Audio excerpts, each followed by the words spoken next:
नमस्कार, आप देख रहे हैं राष्ट्र प्रथम। आपके साथ मैं हूं तुषार शर्मा। राजस्थान के इस खास बुलेटिन में आपका स्वागत है। उन तमाम खबरों से आपको कराएंगे मुखातिब, लेकिन उससे पहले सुर्खियां। प्राचीन बांके बिहारी मंदिर में उमड़ा भक्तों का जनसैलाब। 25,000 लोगों के लिए बनाई गई प्रसादी। चुनाव से पहले जनजातियों को लुभाने की कोशिश। एक मंच पर होंगे प्रधानमंत्री नरेंद्र मोदी और सीएम गहलोत। पुष्कर सरोवर घाट पर जगमगाएंगे 1.5 लाख दिए। सीएम गहलोत की मौजूदगी में होगा दीपदान। जोधपुर में छठ पूजा का भव्य आयोजन। लोगों में दिखा जबरदस्त उत्साह। महिलाओं ने गाए गीत। विधानसभा चुनाव 2023 की तैयारियां हो गई शुरू। दीपावली मिलन समारोह के जरिए वोटरों को साधने में जुटे नेता और मंत्री। अब खबरें जानेंगे विस्तार से। आपको बता दें कि राजस्थान में स्थित भरतपुर के ब्रिज क्षेत्र में दीपावली के बाद गोवर्धन पर्व से ही अन्नकूट प्रसादी के आयोजन शुरू हो जाते हैं। अन्नकूट आयोजन का क्रम लगभग 2 महीने तक चलता रहता है। शहर के और गांव के लगभग सभी मंदिरों में अन्नकूट और 56 भोग की झांकियां का आयोजन किया जाता है। अन्नकूट की प्रसादी के लिए मुख्य रूप से बाजरा, चावल, कड़ी, मिक्स सब्जी और खीर, पुआ, पूड़ी और पकौड़ी बनाई जाती है। बता दें कि शहर के प्राचीन बांके बिहारी जी के मंदिर पर देव छठ के मौके पर अन्नकूट का आयोजन किया गया। 2 साल कोरोना महामारी की वजह से अन्नकूट का आयोजन नहीं हुआ था। इस बार अन्नकूट प्रसादी 25,000 लोगों के लिए बनाई गई और हजारों की संख्या में पहुंचे श्रद्धालुओं को पंगत में बैठकर प्रसादी ग्रहण कराई गई। अन्नकूट प्रसादी पाने के लिए शहर का जनसैलाब उमड़ पड़ा और भारी भीड़ को कंट्रोल करना मुश्किल हो रहा था। अन्नकूट प्रसादी खाने आए लोगों में एक बार तो अन्नकूट का प्रसाद खाने के लिए भगदड़ सी मच गई, जिसमें कई लोग गिर गए। लेकिन अन्नकूट व्यवस्था के लिए श्री बांके बिहारी मंदिर विकास ट्रस्ट के पदाधिकारियों ने माकूल व्यवस्था की हुई थी और लेकिन लोग एक दूसरे धक्का देकर पहले प्रसादी ग्रहण करने के लिए मशक्कत करते दिखाई दिए। गौरतलब है कि श्री बांके बिहारी जी के मंदिर में देव छठ के मौके पर दीपावली के बाद अन्नकूट प्रसादी के बड़े स्तर पर आयोजन होता है। पिछले 2 वर्ष कोरोना महामारी की वजह से अन्नकूट का आयोजन नहीं कर पाए थे। बांके बिहारी मंदिर में अन्नकूट प्रसादी खाने के लिए कई हजार लोगों की भीड़ एकजुट हो गई। और बता दें कि अन्नकूट महोत्सव के दौरान पुलिस व्यवस्था के खास इंतजामात किए गए थे। आज भी पुलिस की व्यवस्था की गई है, लेकिन जैसे ही अन्नकूट प्रसादी के लिए आह्वान किया गया तो हजारों की संख्या में इकट्ठा भीड़ अन्नकूट खाने के लिए एक साथ दौड़ पड़े और भगदड़ सी मच गई और कई लोग धक्का लगने से वहां पर गिर भी गए थे। तो लोगों का जनसैलाब वहां पर उमड़ के आया था। अन्नकूट के प्रसादी खाने के लिए लोग एक दूसरे से धक्का मुक्की करते हुए वहां पर नजर आए थे। और बता दें कि 25,000 लोगों के लिए प्रसादी का प्रसाद वहां पर बना था। और साथ ही आपको बता दें, इस अन्नकूट के महोत्सव को लेकर लोगों में भारी उत्साह देखने को मिल रहा था वहां पर।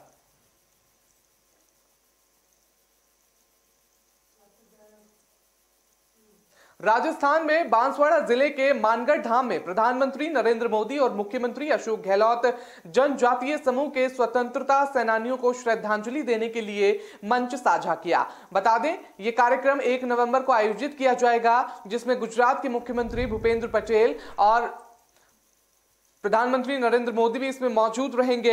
मानगढ़ मध्य प्रदेश, राजस्थान और गुजरात की सीमा पर स्थित है और यहां नेताओं के दौरे पर आगामी विधानसभा चुनाव से पहले जनजातियों को लुभाने की कोशिश के रूप में देखा जा रहा है। स्वतंत्रता संग्राम के दौरान गोविंद गुरु के नेतृत्व में 1.5 लाख से अधिक भीलों और अन्य जनजातियों ने मानगढ़ पहाड़ी क्षेत्र में अंग्रेजों के खिलाफ लंबे समय तक मुकाबला किया। ऐसा माना जाता है कि मानगढ़ पहाड़ी क्षेत्र में 17 नवंबर 1913 को गोविंद गुरु के नेतृत्व में आयोजित जनसभा में शामिल लोगों पर अंग्रेजी की ओर से की गई गोलीबारी में लगभग 1500 लोग मारे गए थे। बीजेपी को उम्मीद है कि प्रधानमंत्री के इस कार्यक्रम का असर गुजरात के साथ साथ मध्य प्रदेश में भी होगा और राजस्थान के अलावा अगले साल इन दोनों राज्यों में भी विधानसभा चुनाव होने हैं। मुख्यमंत्री अशोक गहलोत के आधिकारिक कार्यक्रम के अनुसार गहलोत 1 नवंबर को सुबह 9:30 बजे विशेष विमान से बांसवाड़ा के मानगढ़ धाम पहुंचेंगे। गहलोत गुजरात दौरे पर हैं और 31 अक्टूबर को उनका राजस्थान आने का कार्यक्रम है। बता दें कि मुख्यमंत्री जयपुर से 31 अक्टूबर को रात 8:30 बजे विशेष विमान से उदयपुर के लिए रवाना होंगे। उदयपुर से 1 नवंबर को सुबह 8:45 बजे हेलीकॉप्टर से मानगढ़ जाने का कार्यक्रम है। मानगढ़ में होने वाले कार्यक्रम में प्रधानमंत्री नरेंद्र मोदी के अलावा राजस्थान के राज्यपाल कलराज मिश्र, मुख्यमंत्री अशोक गहलोत, गुजरात के मुख्यमंत्री भूपेंद्र पटेल, मध्य प्रदेश के मुख्यमंत्री शिवराज सिंह चौहान, केंद्रीय मंत्री अर्जुन मेघवाल, बीजेपी की राष्ट्रीय उपाध्यक्ष और पूर्व मुख्यमंत्री वसुंधरा राजे, भारतीय जनता पार्टी के प्रदेश अध्यक्ष सतीश पुनिया और नेता प्रतिपक्ष गुलाब चंद कटारिया के शामिल होने की इसमें संभावना जताई जा रही है।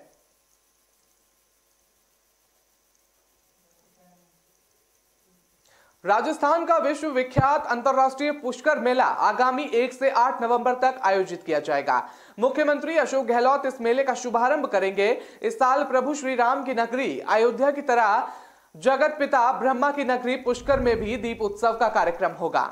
ये सीएम अशोक गहलोत की मौजूदगी में पवित्र पुष्कर सरोवर के घाटों पर दीपदान किया जाएगा। करीब 1.5 लाख दीप से घाट जगमगाएंगे और 1 नवंबर की सुबह मानगढ़ धाम में आजादी का अमृत महोत्सव के तहत आयोजित श्रद्धांजलि सभा में भाग लेने के बाद सीएम अशोक गहलोत शाम 4:30 बजे टेंपल सिटी पुष्कर पहुंचेंगे। यहां जगत पिता ब्रह्मा मंदिर जाकर दर्शन और पूजा अर्चना करेंगे।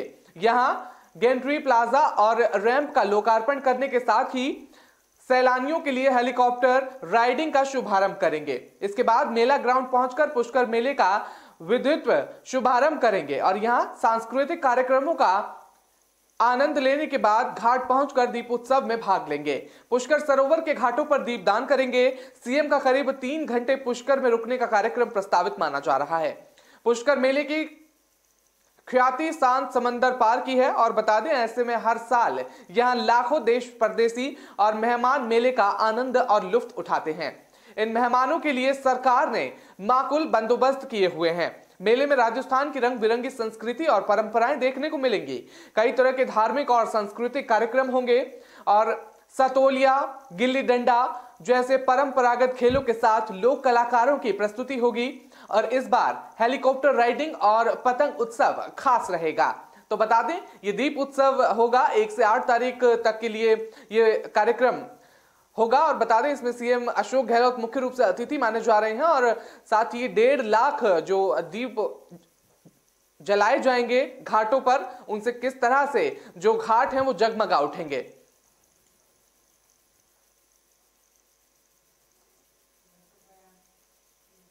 देश भर में छठ पूजा का त्योहार खुशियों के साथ मनाया जा रहा है।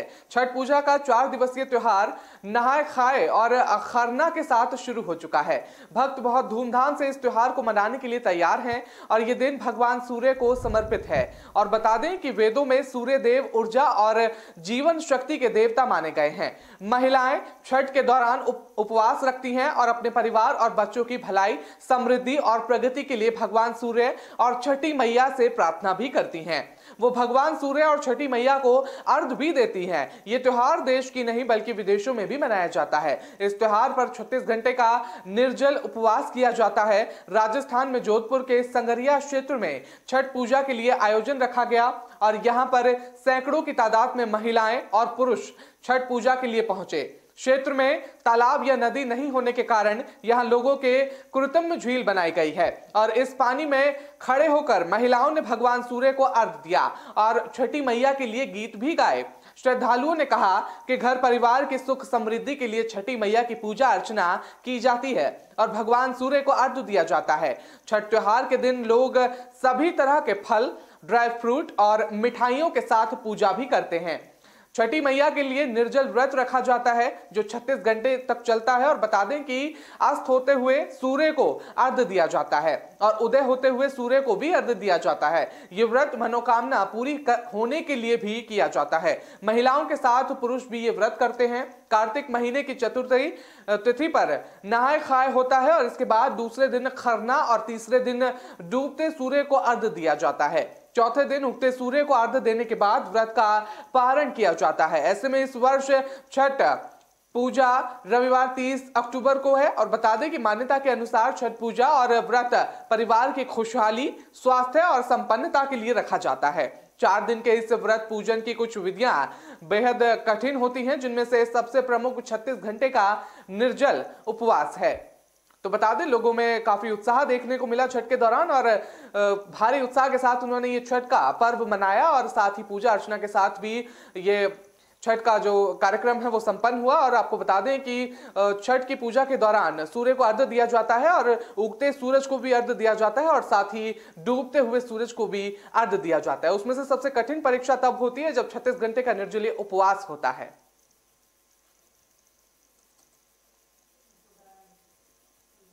राजस्थान में विधानसभा का चुनाव 2023 में होगा। बीजेपी, कांग्रेस और रालोद के नेता ने भी अभी इस टिकट के लिए गोटियां बिठानी शुरू कर दी हैं। बता दें, इसके लिए वो वोटरों से नजदीकियां बढ़ाते दिख रहे हैं और उनके सुख दुख में शामिल हो रहे हैं। भरतपुर की कई विधानसभा सीटों पर चुनाव लड़ने के इच्छुक प्रत्याशियों ने दीपावली से ही अपने लिए प्रचार शुरू कर दिया है। कई विधानसभा सीटों पर दीपावली के अवसर पर मिलन समारोह आयोजित किए गए। भरतपुर जिले की कामा और अलवर जिले की लक्ष्मणगढ़ विधानसभा सीट पर 2 बार विधायक रह चुके कंवर नटवर सिंह के बेटे जगत सिंह ने जन सुनवाई के दौरान कामा विधानसभा सीट से चुनाव लड़ने का ऐलान कर दिया और जगत सिंह ने तो कार्यकर्ताओं को चुनाव के लिए अभी से तैयार रहने को कर दिया है। बता दें कि भरतपुर की डीग कुम्हेर विधानसभा सीट पर भरतपुर राज्य परिवार के सदस्य और कद्दावर नेता माने जाने वाले विश्वेंद्र सिंह चौहान चुनाव लड़ सकते हैं। बता दें, और इस समय कांग्रेस की सरकार में पर्यटन मंत्री भी हैं वो और राज्य परिवार के होने के कारण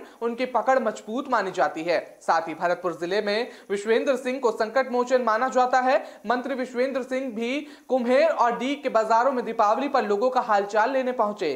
उधर डीग कुम्हेर विधानसभा सीट पर भारतीय जनता पार्टी से डॉक्टर दिगंबर सिंह चुनाव लड़ते थे, लेकिन उनकी मौत के बाद बेटे डॉक्टर शैलेश सिंह ने चुनाव लड़ा और विश्वेंद्र सिंह ने 2018 में उन्हें 8000 वोटों से हरा दिया था।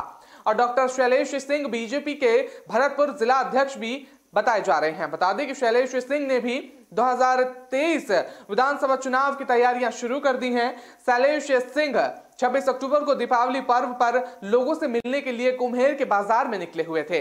भरतपुर विधानसभा सीट पर राष्ट्रीय लोकदल के विधायक डॉक्टर सुभाष गर्ग ने जीत दर्ज की थी और इस समय राजस्थान सरकार में राज्य मंत्री भी हैं। वो विधायक सुभाष गर्ग भी चुनाव 2023 की तैयारियों में लगातार जुटते हुए नजर आ रहे हैं। तो बता दें, दीपावली मिलन समारोह से यह काम शुरू कर दिया गया था और टिकट के लिए गोटियां जो है वो बटोरनी शुरू कर दी गई हैं। तो बता दें, चुनाव की तैयारियां शुरू हो गई हैं, वोटरों को साधने में जुट गए हैं मंत्री फिलहाल के लिए। फिलहाल वक्त तो चला एक छोटे से ब्रेक का। खबरों का सिलसिला लगातार जारी रहेगा।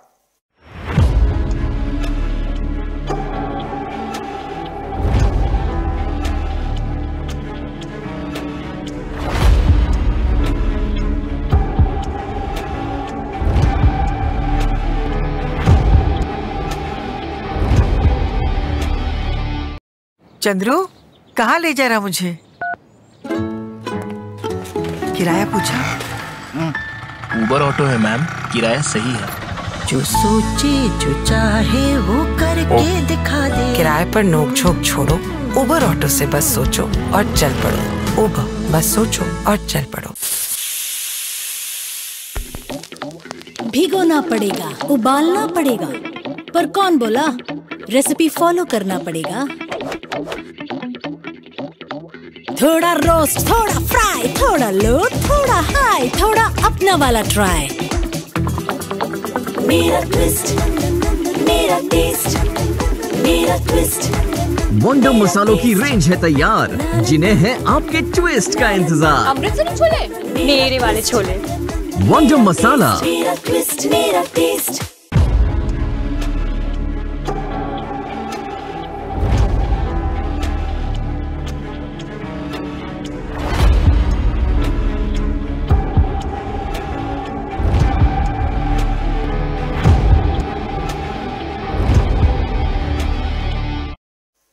ब्रेक के बाद आपका स्वागत है। रुक करते हैं अगली खबर का। आपको बता दें कि स्टैंप पेपर पर राजस्थान की लड़कियों की नीलामी की खबरों पर राष्ट्रीय मानव अधिकार आयोग ने संज्ञान लिया है।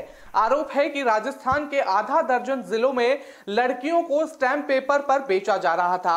अब इस मामले में बहुजन समाज पार्टी की प्रमुख मायावती ने ट्वीट के जरिए अपनी प्रतिक्रिया देते हुए राजस्थान की कांग्रेस सरकार को घेरा है। बता दें कि मायावती ने ट्वीट कर लिखा कि राजस्थान के पंचायतों में लड़कियों के स्टैंप पेपर पर कर्ज अदायगी संबंधी खरीद फरोख्त सामाजिक और सरकारी व्यवस्था को शर्मसार करने वाली ये अति दुखद घटना क्या लड़की हूं लड़ सकती हूं का दावा करने वाली कांग्रेस पार्टी और उनकी राज्य सरकार का लड़कियों के प्रति यह असली करूर रूप है क्या? सीधे तौर पर उन्होंने अपने ट्वीट के जरिए कांग्रेस पार्टी पर निशाना साधा और यह सवाल खड़ा कर दिया कि क्या लड़की हूं लड़ सकती हूं।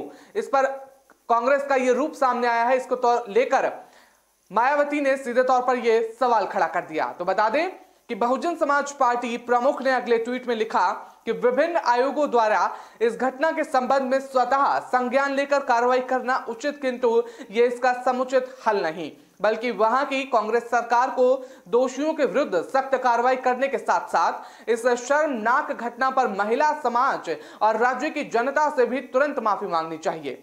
तो अपने ट्वीट के जरिए ये बात कहती हुई वो नजर आई हैं। आपको बता दें वहीं इस मामले में आयोग ने राजस्थान के मुख्य सचिव को एक नोटिस भी जारी किया है, जिसमें विस्तृत रिपोर्ट के साथ साथ की गई कार्रवाई की रिपोर्ट मांगी गई है। इसके अलावा आयोग ने पहले से किए गए उपायों और यदि नहीं तो ऐसी भयानक घटनाओं को रोकने के लिए किए जाने वाले प्रस्तावित उपायों के साथ 4 सप्ताह के भीतर रिपोर्ट मांगी है। तो बता दें बहुजन समाज पार्टी के प्रमुख मायावती ने कांग्रेस सरकार पर निशाना साधा है। तो बता दें लड़कियों की नीलामी को लेकर यह निशाना साधा गया है।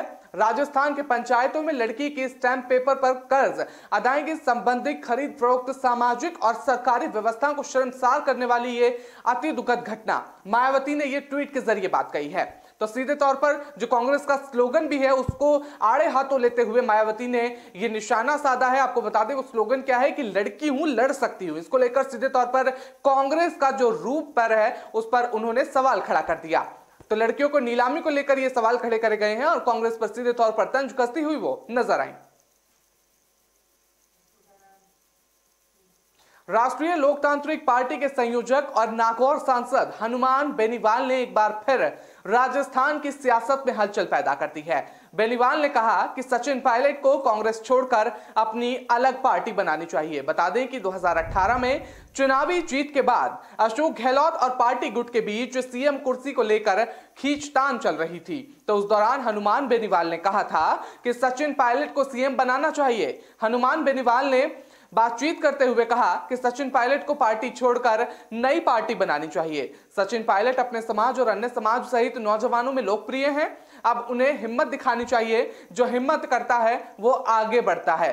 पायलट को अलग पार्टी बनाकर प्रयास करने चाहिए, नहीं तो ऐसा ही चलता रहेगा। अशोक गहलोत सीएम बनने चाहते हैं और बता दें पायलट भी सीएम बनना चाहते हैं। उनको जनता की कोई फिक्र नहीं है। 2018 में गहलोत और पायलट के बीच चल रही खींचतान के दौरान मैंने कहा था कि सचिन पायलट को मुख्यमंत्री बनाना चाहिए। आरएलपी संयोजक हनुमान बेनीवाल ने वहीं 2023 में होने वाले विधानसभा चुनाव को लेकर कहा कि चुनाव में आरएलपी की सरकार बनेगी। उन्होंने कहा कि आरएलपी का सीएम बनेगा तभी राजस्थान की जनता को राहत मिलेगी। आगामी राजस्थान विधानसभा के चुनाव में पार्टी मैदान में उतरेगी और हमारी पार्टी की टक्कर भारतीय जनता पार्टी से है। बता दें कि कांग्रेस तीसरे नंबर पर रहेगी।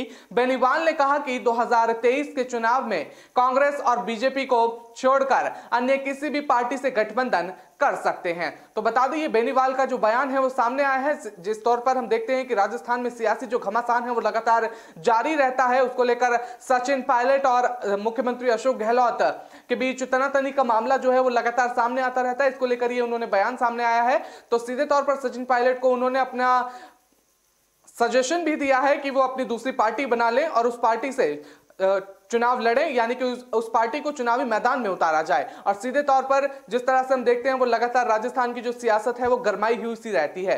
तो ये उनका बयान इसको लेकर सामने आया है। तो आने वाले समय में विधानसभा चुनाव भी होने हैं वहां पर। अब देखने वाली बात ये होगी कि किस तरह से किसके हाथ में होगी सत्ता की चाबी और कौन पड़ेगा किस पर भारी।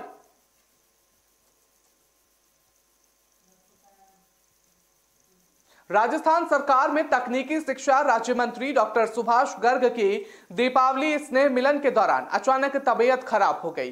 इसके बाद उन्होंने डॉक्टर ने जांच कराने के बाद जयपुर के लिए रेफर कर दिया। डॉक्टर के अनुसार राज्य मंत्री गर्ग को माइनर स्ट्रोक आया है, बता दें, और उन्हें जयपुर रेफर किया गया है। दरअसल राज्य मंत्री डॉक्टर सुभाष गर्ग जयपुर से भरतपुर स्थित अपने कार्यालय पहुंचे थे, जहां उन्होंने दीपावली स्नेह मिलन समारोह का आयोजन रखा हुआ था। इस मिलन समारोह में हजारों की संख्या में लोगों ने पहुंचकर मंत्री को शुभकामनाएं दी। इसके लिए भारी संख्या में लोग चांदी के मुकुट, माला, साफा देकर वहां पर पहुंचे हुए थे। बता दें कि मंत्री को उनके शुभचिंतकों ने सुबह से शाम तक का साफा पहनाकर दीपावली की शुभकामनाएं दी। दीपावली स्नेह मिलन समारोह के दौरान मंत्री गर्ग को अचानक शुगर और हाई ब्लड प्रेशर के कारण माइनर स्ट्रोक आ गया। जैसे ही मंत्री गर्ग की तबीयत खराब हुई, तुरंत प्रभाव से मंत्री को जिला अस्पताल में भर्ती कराया गया। यहां उपचार के बाद डॉक्टरों ने उनको जयपुर के लिए रेफर कर दिया गया। मंत्री डॉक्टर गर्ग की अचानक तबीयत खराब होने की सूचना मिलते ही कैबिनेट मंत्री विश्वेंद्र सिंह भी मौके पर पहुंच गए और जैसे ही मंत्री डॉक्टर सुभाष गर्ग के समर्थकों को उनकी तबीयत खराब होने की सूचना मिली तो वह अस्पताल पहुंच गए। गौरतलब है कि राज्य मंत्री डॉक्टर गर्ग राष्ट्रीय लोकदल पार्टी से भरतपुर शहर की विधानसभा सीट से विधायक हैं और राजस्थान सरकार में राज्य मंत्री भी हैं। वो इससे पहले माध्यमिक शिक्षा बोर्ड के चेयरमैन भी रह चुके हैं। तो बता दें, कार्यक्रम के दौरान उनकी तबीयत खराब हो गई और जिस तरह से ये दिवाली स्नेह मिलन में वो पहुंचे थे और उसके बाद उनका अचानक से ब्लड लेवल जो है वो बढ़ गया और उसके चलते उन्हें उनकी जो तबीयत है उसमें वो खराबी आ गई और जैसे ही उनके समर्थकों और शुभचिंतकों को ये पता चला तो वो तुरंत उनसे मिलने अस्पताल पहुंचे। और बता दें कि उन्हें तबीयत खराब होने के बाद तुरंत जयपुर के लिए रेफर कर दिया गया था। विधानसभा चुनाव में सत्ता वापसी का सपना संयोजे बैठे कांग्रेस पार्टी में सियासी बवाल थमने का नाम नहीं ले रहा। आपसी गुटबाजी दिनों दिन चरम पर लगातार चढ़ रही है। आलम यह है कि पार्टी के मंत्री और विधायक ही आपस में एक दूसरे के खिलाफ बयानबाजी कर रहे हैं और अपने साथियों को ही कटघरे में खड़ा कर रहे हैं। बता दें, इसी वजह से सूबे में पार्टी की छवि भी खराब होती दिख रही है। सचिन पायलट समर्थक कहलाने वाले परम स्तर से कांग्रेस विधायक रामनिवास गड़वड़िया ने खास बातचीत में बताया है कि पर्यटन निगम अध्यक्ष धर्मेंद्र राठौड़ पर कांग्रेस पार्टी की छवि को नुकसान पहुंचाने का आरोप लगाया है। गावड़िया ने कहा है कि राठौड़ भारतीय जनता पार्टी के कार्यक्रमों में जा रहे हैं, इन्हें बीजेपी और कांग्रेस से कोई मतलब नहीं है। बता दें, सिर्फ अपने फायदे के लिए दलाली करनी है। गावड़िया ने धर्मेंद्र राठौड़ को चापलूस भी बता दिया। उन्होंने कहा कि वो दिल्ली हाई कमान तक ये बात पहुंचेगी और चप्पल जूते उठाकर सेवा चाकरी करने वालों को आरटीडीसी चेयरमैन तो बना दिया गया, लेकिन वो पार्टी को नुकसान पहुंचा रहे हैं। हम कांग्रेस के निष्ठावान कार्यकर्ता हैं, किसी भी सूरत में पार्टी का नुकसान होता नहीं देख सकते। तो सीधे तौर पर वो बयानबाजी सामने आ रही है लगातार। और विधायक के आरोप पर आरटीडीसी चेयरमैन धर्मेंद्र राठौड़ ने बताया, उन्होंने जिस कार्यक्रम में शिरकत की वो कार्यक्रम राजनीतिक नहीं सामाजिक था और पर्व स्तर में राजपूत समाज की ओर से दीपावली स्नेह मिलन कार्यक्रम आयोजित किया गया था। सामाजिक कार्यक्रम तो हर पार्टी से जुड़ा समाज का सदस्य आता है। बता दें, वो किसी भी राजनीतिक दल से जुड़ा हो सकता है। सामाजिक कार्यक्रम को लेकर राजनीति करना गलत बात है। तो सीधे तौर पर आपसी गुटबाजी में ही बयानबाजी होती हुई सामने आ रही है। एमएलए गवड़िया ने यह बयान दिया है और सीधे तौर पर वो निशाना साधते हुए नजर आए। धर्मेंद्र राठौड़ को दलाल बता दिया उन्होंने। राजस्थान के भरतपुर जिले सहित प्रदेश के कई जिलों में कांग्रेस के जिला अध्यक्ष का कई वर्षों से पद खाली पड़ा हुआ है, लेकिन इस इंतजार की घड़ियां कब खत्म होंगी इस पर सभी कार्यकर्ता टकटकी लगाए हुए बैठे हैं। बता दें कि राजस्थान में 2023 में विधानसभा चुनाव होंगे और प्रदेश के मुख्यमंत्री अशोक गहलोत और कांग्रेस पार्टी के अन्य मंत्री कहते हैं कि कांग्रेस पार्टी इस बार रिपीट करेगी और प्रदेश में 2023 के चुनाव में बहुमत से फिर एक बार सरकार बनाएगी। बता दें, 2018 में चुनाव में बहुमत हासिल कर कांग्रेस पार्टी ने अशोक गहलोत को मुख्यमंत्री बनाकर कांग्रेस पार्टी की सरकार बनाई थी, लेकिन 2020 में सचिन पायलट के कुछ समर्थक विधायक हरियाणा के मानेसर के एक होटल में जा बैठे। उस समय कांग्रेस पार्टी के प्रदेश अध्यक्ष सचिन पायलट ही थे और मानेसर जाने के बाद वरिष्ठ नेताओं ने सचिन पायलट से वार्ता करने की कोशिश की, लेकिन सचिन पायलट ने उनको भी कोई तवज्जो नहीं दी। तो कांग्रेस पार्टी ने 14 जुलाई 2020 को सचिन पायलट को प्रदेश अध्यक्ष पद से उप मुख्यमंत्री पद से बर्खास्त कर दिया था। साथ ही राजस्थान की प्रदेश कार्यकारिणी के साथ भी सभी जिलों की कार्यकारिणी को भी भंग कर दिया गया था। बता दें कि कांग्रेस पार्टी के राष्ट्रीय नेताओं द्वारा कोशिश करने के बाद भी जब सचिन पायलट नहीं माने तो 14 जुलाई 2020 को सचिन पायलट को प्रदेश अध्यक्ष पद से उप मुख्यमंत्री पद से बर्खास्त कर दिया गया। राजस्थान कांग्रेस का पद प्रदेश अध्यक्ष गोविंद सिंह डोटासरा को बनाया गया। गोविंद सिंह ने उस समय सभी जिलों की NSUI कांग्रेस संवेदन यूथ कांग्रेस जिला कांग्रेस की कार्यकारिणी को भी भंग कर दिया था।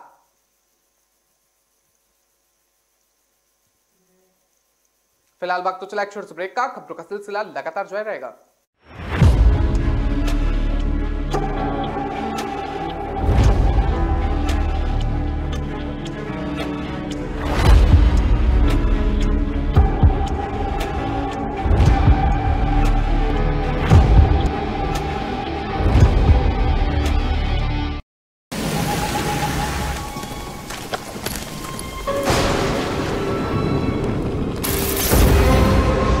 कोई है?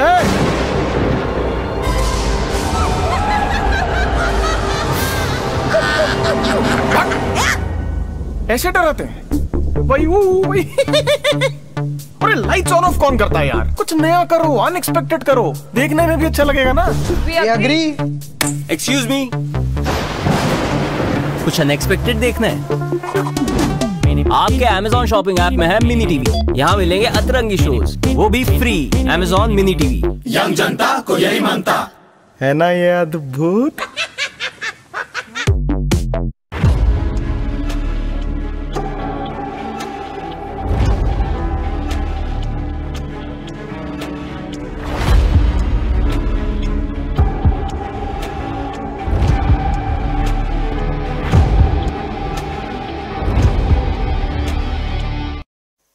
ब्रेक के बाद आपका स्वागत है। रुक करते हैं अगली खबर का। आपको बता दें कि राजस्थान के धौलपुर जिले की बाल कल्याण समिति के सामने पुलिस ने एक नाबालिग को पेश किया था, जहां 12 वर्षीय नाबालिग ने अपने पिता के साथ जाने की इच्छा जाहिर की, लेकिन बाल कल्याण समिति ने नाबालिग को प्रयत्न संस्थान में रहने के लिए भेज दिया था। जानकारी के मुताबिक धौलपुर जिले के बाड़ी के रहने वाले पीड़ित युवक ने मामला दर्ज कराते हुए कहा है कि वो दिल्ली में रहकर एक मोबाइल कंपनी में काम करता है। उसकी शादी हरियाणा निवासी महिला से हुई थी। पीड़ित युवक ने आगे बताया कि शादी के बाद उसकी पत्नी कुछ दिन दिल्ली तो कुछ दिन बाड़ी में रहती थी। पीड़ित युवक ने बताया कि उसका 12 वर्ष का लड़का और 5 वर्ष की लड़की भी है।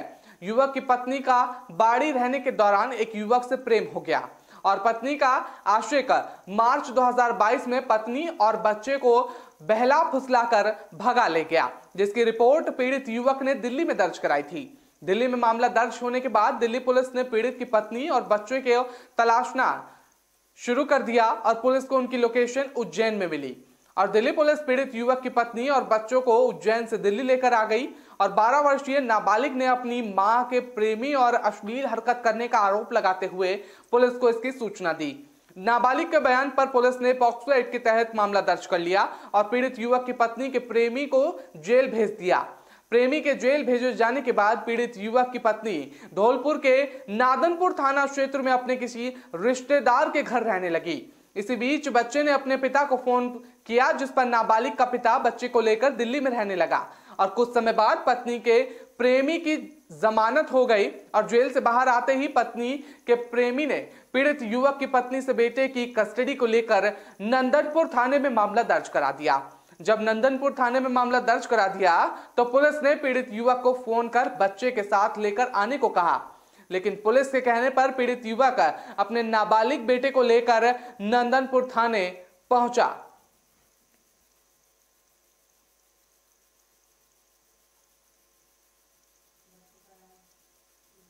राजस्थान की कला, संस्कृति, लोकगीत, परिधान और यहाँ की भाषा के देश दुनिया में लोग कायल हैं।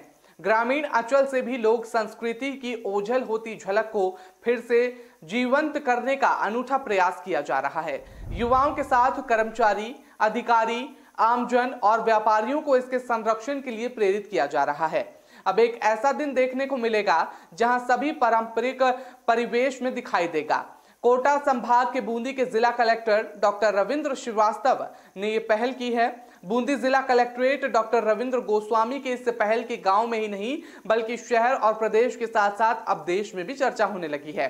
जिला कलेक्ट्रेट ने सरकारी विभाग के सभी कर्मचारियों के साथ बूंदी शहर की आम जनता से पत्र के माध्यम से अपील की है कि जिसमें उन्होंने कहा है कि साफा और पारंपरिक परिधान राजस्थान की संस्कृति की अनमोल धरोहर हैं। ये न केवल राजस्थान के गौरव का प्रतीक हैं बल्कि अनेकता में एकता और भारत की पारंपरिक मिसाल को भी प्रदर्शित करती हैं। उन्होंने कहा कि बूंदी महोत्सव के दौरान 11 नवंबर 2022 को साफा और पारंपरिक परिधान दिवस का आयोजन रखा गया है। इसमें सभी राजकीय अधिकारी और कर्मचारी, व्यावसायिक प्रतिष्ठान के साथ साथ आमजन यशंभव पूरे कार्य दिवस पर साफा और पारंपरिक परिधान पहनकर काम करने का प्रयास करेंगे। जिला कलेक्ट्रेट ने लिखे पत्र में लोक संस्कृति को बचाए जाने के साथ युवाओं को इस दिशा में प्रेरित किया है। उन्होंने पत्र के माध्यम से लिखा कि इसमें संपूर्ण जिले में बूंदी की संस्कृति विविधता का प्रचार प्रसार होगा। उन्होंने पत्र में लिखा, मैं अपील करता हूं कि 11 नवंबर 2022 को समस्त बूंदी के मूल निवासी अपने अपने कार्यस्थलों पर और बूंदी महोत्सव के कार्यक्रमों में साफा के साथ पारंपरिक परिधान पहनकर शामिल होंगे। इस पत्र की चर्चा बूंदी की विरासत को संयोजे रखने के कारगर साबित होगी।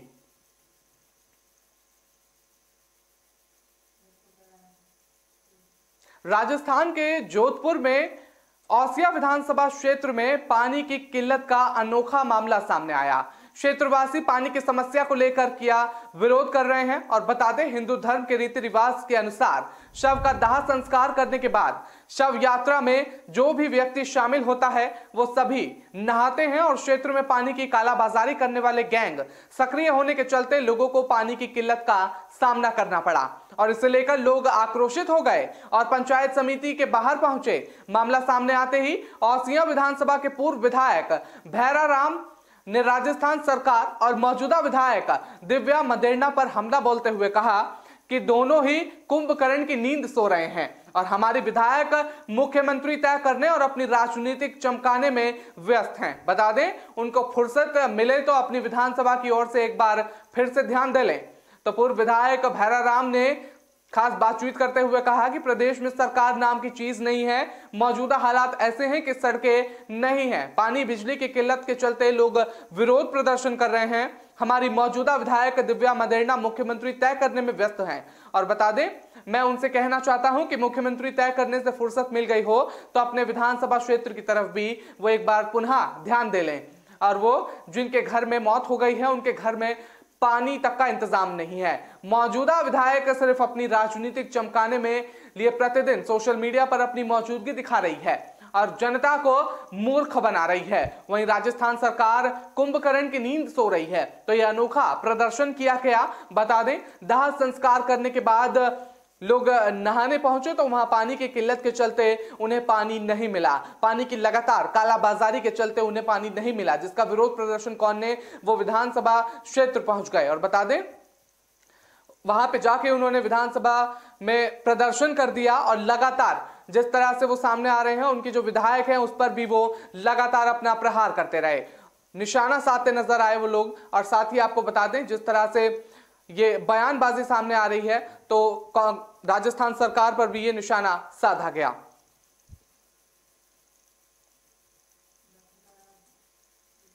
राजस्थान हाई कोर्ट की जयपुर बेंच ने पीटीआई भर्ती 2016 में आदेश के बावजूद भरतपुर धौलपुर के जाट अभ्यर्थियों को ओबीसी आरक्षण का लाभ नहीं देने का आरपीसी सचिव हरजाली लाल अटल और शिक्षा सचिव पवन कुमार गोयल को अवमानना नोटिस जारी कर जवाब तलब कर दिया है। राजस्थान हाई कोर्ट के जस्टिस प्रकाश गुप्ता की एकल पीठ ने यह आदेश अजय फौजदार और अन्य की अवमानना याचिका पर दिया है। अवमानना याचिका में अधिवक्ता ने अदालत को बताया कि इससे पहले भरतपुर और धौलपुर के जाट समुदाय को ओबीसी आरक्षण से बाहर कर दिया गया था। इसके बाद सरकार ने इन्हें वापस ओबीसी आरक्षण का लाभ दे दिया। इस बीच नकली पीटीआई भर्ती में याचिकाकर्ताओं ने सामान्य वर्ग में आवेदन कर दिया, लेकिन राज्य सरकार ने उन्हें ओबीसी आरक्षण का लाभ नहीं दिया। और अवमानना याचिका में अधिवक्ता राम प्रताप सैनी ने बताया अदालत को कि जिस तरह से पूर्व में भरतपुर और धौलपुर के जाट समुदाय को ओबीसी आरक्षण से बाहर कर दिया गया था, इसके बाद सरकार ने इन्हें वापस ओबीसी आरक्षण का लाभ दे दिया। इसी बीच निकली पीटीआई भर्ती में याचिकाकर्ता ने सामान्य वर्ग में आवेदन कर दिया, लेकिन राज्य सरकार ने उन्हें ओबीसी आरक्षण का लाभ नहीं दिया। तो बता दें, इसको लेकर अवमानना का ये नोटिस है जारी हुआ है और आरक्षण से बाहर इन्हें कर दिया है और ओबीसी ये जो आरक्षण है वो नहीं दिया गया। अदालत ने ये आदेश दिया है फिलहाल के लिए।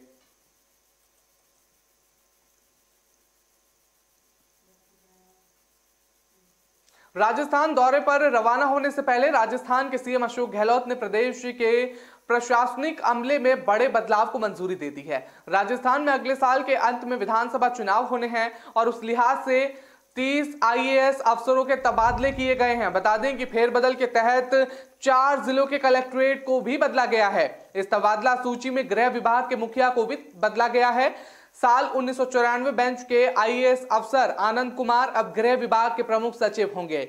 अभी तक इस पद पर अतिरिक्त मुख्य सचिव स्तर के अधिकारी अभय कुमार तैनात थे, लेकिन आनंद कुमार की स्वच्छ छवि की वजह से उन्हें इस पद पर प्रमुख सचिव होने के बावजूद नियुक्त किया गया है। यहां से महत्वपूर्ण है कि गृह विभाग खुद ही सीएम अशोक गहलोत के पास है और इसीलिए उन्होंने साफ और बेदाग छवि के अफसर आनंद कुमार को इस पद पर लगाया है। अभय कुमार को अब ग्रामीण विकास विभाग का अतिरिक्त मुख्य सचिव बनाया गया है। आनंद कुमार अभी तक प्रमुख सचिव राजस्व थे और उनकी जगह अपर्णा अरोड़ा को लगाया गया है। सार्वजनिक निर्माण विभाग के प्रमुख सचिन नवीन महाजन को अब राजस्थान प्रदूषण नियंत्रण बोर्ड के अध्यक्ष जैसे काम महत्वपूर्ण वाले पद पर भेजा गया है, जबकि वैभव गलियारा ने नवीन महाजन का महकमा सार्वजनिक निर्माण विभाग सौंपा गया है। जयपुर के कलेक्टर रह चुके अंतर सिंह नेहरा को जयपुर का संभागीय आयुक्त बनाया गया और अभी तक विकास सीताराम भले इस पद पर काम कर रहे थे, उन्हें श्रम विभाग में सचिव नियुक्त किया गया है। बता दें कि वैभव के पास अब तक रहे चिकित्सा शिक्षा विभाग का जिम्मा टी रविकांत को दिया गया और चिकित्सा शिक्षा विभाग लंबे समय तक वैभव के पास था और इसलिए उन्हें यहां से हटाया गया है। तो बता दें, टीना डाबी के पति को बीकानेर भेजा गया है। 4 जिलों में ये बदले कलेक्टर गए हैं और बता दें ये तबादलों का दौर जो है वो लगातार जारी है और टीना डाबी के पति को बीकानेर भेज दिया गया है मामले में और 30 आईएएस अधिकारियों के इसमें तबादले हो गए हैं और 4 जिलों में जो कलेक्टर हैं वो भी बदले गए हैं।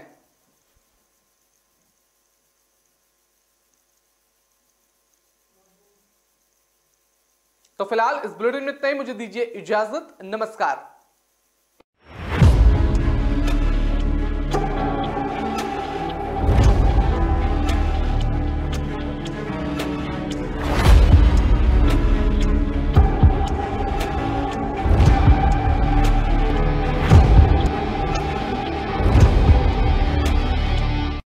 रस्तोगी जब रैपिडो पे टाइम से पहले ऑफिस पहुंच